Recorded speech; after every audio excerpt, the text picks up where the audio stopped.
Welcome to the channel, everyone. Today is a very exciting day because this is the first episode of searching for the perfect emulation mini console. Now, the goal is to find a mini PC that can emulate PS3 and Xbox 360 with ease. But when it comes to the stool consoles, you know that they're not easy to run, plus it will take a great mini PC to run them. So that is why we are starting with the cheapest option and make our way up to better mini PCs. Now, a fun, interesting fact about this challenge is that when it comes to mini PCs, I have no idea on what to expect of the performance, so it will be definitely interesting to see how each of them perform. But there are three rules to this challenge. One, I must spend as little as I can. The reason for is because I want to get my hands on as much mini PCs, and then also I want to find out if there are any hidden gems on the market. Two, I can only add up to $15 on each purchase, meaning if I bought a mini PC for $5 this week, the next mini PC I can only get it for $20. Three, I can use the new and the used market. Let's say if I find a new mini PC with great price on the new market, I can definitely buy it. Now, the best part about this challenge is that I will give away the last mini PC to one of you, which will be the best mini PC out of them all, and then also will be fully emulated. All right, so let's get into it.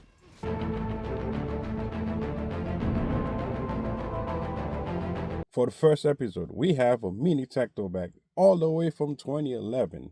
Ladies and gentlemen, this is the HP 8200 Ultra Slam desktop computer. I got this one on Facebook Marketplace just for $10. It comes with an i3-2120, which is a 2-core, 4-thread processor. Not really much nowadays, but you could still expect, like, sending out email or watch YouTube at 720p on it. And then also we do have 4 gigabytes of RAM running at 1600 mega transfers.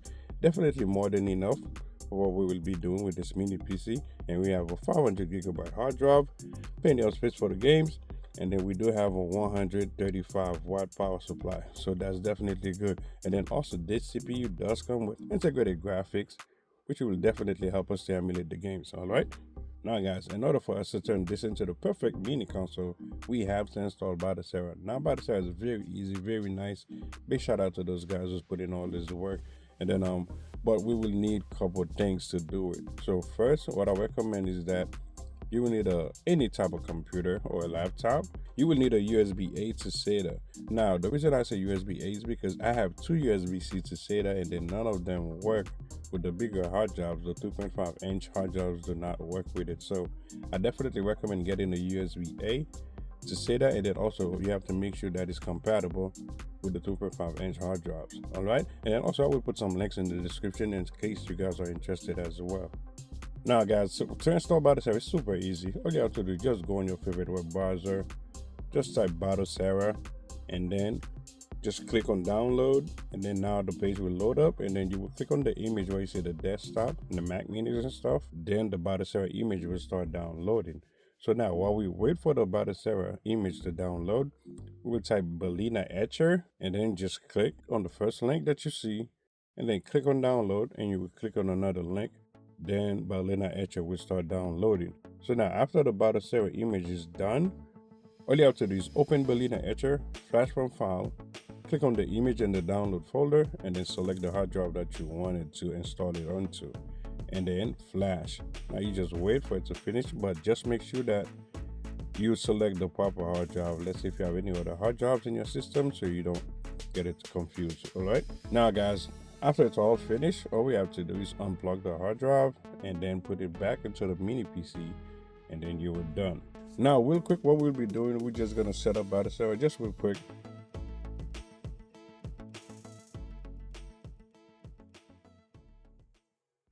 Alright guys, so now that we got Batocera all boot up and running, so 2 things. I do recommend you still plug your keyboard and mouse because you will still need it. And then also the next thing you will need any type of controller because you want to plug it to help you navigate to the menu nice and easy. Alright, but first thing to do is that you want to set up the controller mapping. That's just to make things easier. So I recommend just put spacebar on the keyboard, and then just go to controller and Bluetooth settings. Then what you want to do, you just want to map your controller real quick. So all you have to do is just push A and push A again and hold the A button. Now you just want to follow everything on the configuring screen. All right, so let's say mine is south is A for me. B is east, and then north, and west is X. And then just follow everything, and then everything will be nice and easy. And then also the hotkey, I do recommend you set up the hotkey because it will help you like with save state. Sometimes, let's say if a game froze, you could use the hotkey to get out of it as well. Now, what you want to do, you want to set up your network. Just go to network settings and everything. And then me, I'm using mine wired, which is easier for me. But let's say if you have a mini PC that has Bluetooth and Wi-Fi, so you could just like, if you want to connect it to Wi-Fi, it's nice and easy. All you have to do is just enable Wi-Fi on the bottom, and then after that, just use your Wi-Fi SSID, and then just put your password. And after that, you just push B and to go back. It will take a minute, then the Wi-Fi will activate. All right, nice and easy. Everything is very smooth with Batocera. That's what I like about it. Now, the next thing to do is that since I want to copy some of my games over, so usually what I have to do is that you will push F1 on the keyboard. So now this is where you will need your mouse, and then you see no label. This is where I have my USB. I like to transfer my games via USB just to make things easier. So what I do is that I just click on it, and then you see where I got my GameCube games over here. And then let's say if I want to copy Def Jam Vendetta, so all I have to do is just go in the folder. I can click on copy, and then now I click on the ROMs, and then you just go to the GameCube, pull over here, and then I will paste it, copy and paste it. Since I already have it here, I don't want to do it over again. So alright, so this is one easy way to do it. So now, one thing to do whenever you install something, one thing you want to do, you just want to push start on the main menu. You're gonna go to game settings and update game list. Alright guys, so after we finish testing the mini PC, what we're gonna do is that we're gonna give it a grade to see how it performs, like based on price and performance. Alright, so now let's get to it. That's been screwed out of the Intercontinental title more times than we can keep track of.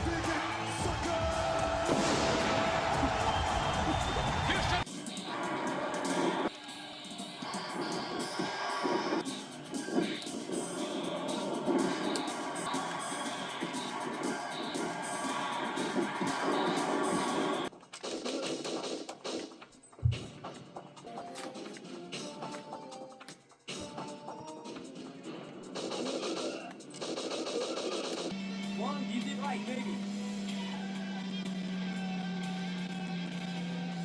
Very long, easy left.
Alright guys, let's start by giving this mini tech back a stand ovation because it deserves it.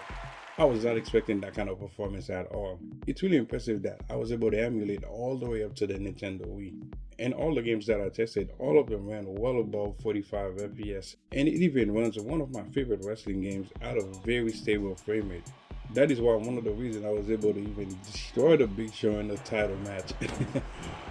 Now, let's be honest, because while I was installing Batocera, I was like, there is no way this thing can even run any GameCube games at all. So, to my surprise, not only did it run so many other titles, plus it ran all of them at very well stable FPS.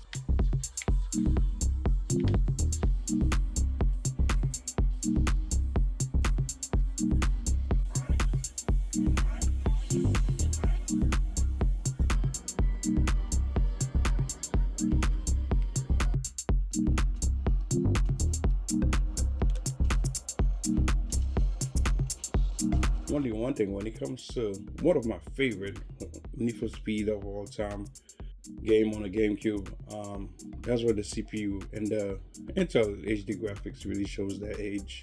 That's when it kind of struggle a bit because you can see that how the games is very stuttery, and then even though I dropped the resolution to like under 720p, it still struggles, which I'm really happy about because I started to get scared because based of how well this mini PC is performing, I thought that, man, maybe trying to find a mini console to emulate, although the PS3 might not be that hard, come to think of it. But I'm kind of glad it did in that aspect, that it didn't do well when it comes to certain harder to run titles. And then also I'm still, very impressed by how well this mini PC really run all those games. As for the PSP ran phenomenal. I would say the PSP ran really well. I was able to increase the render resolution up to 2 times. And then you could see that even Outrun 2 run very nicely. God of War went really well. And even Tekken 6. Tekken 6 was beautiful. I had so much fun playing Tekken 6. It went really well.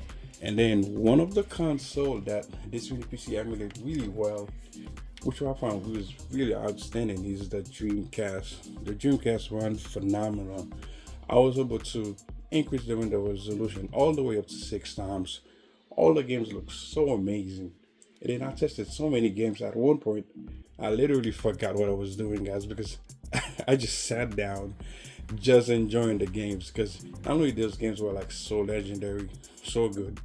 And then at one point, I feel like I was definitely reliving my childhood, just playing these games because they were just so good, so fun to play. I'm definitely really happy about that, how well this mini PC really performed.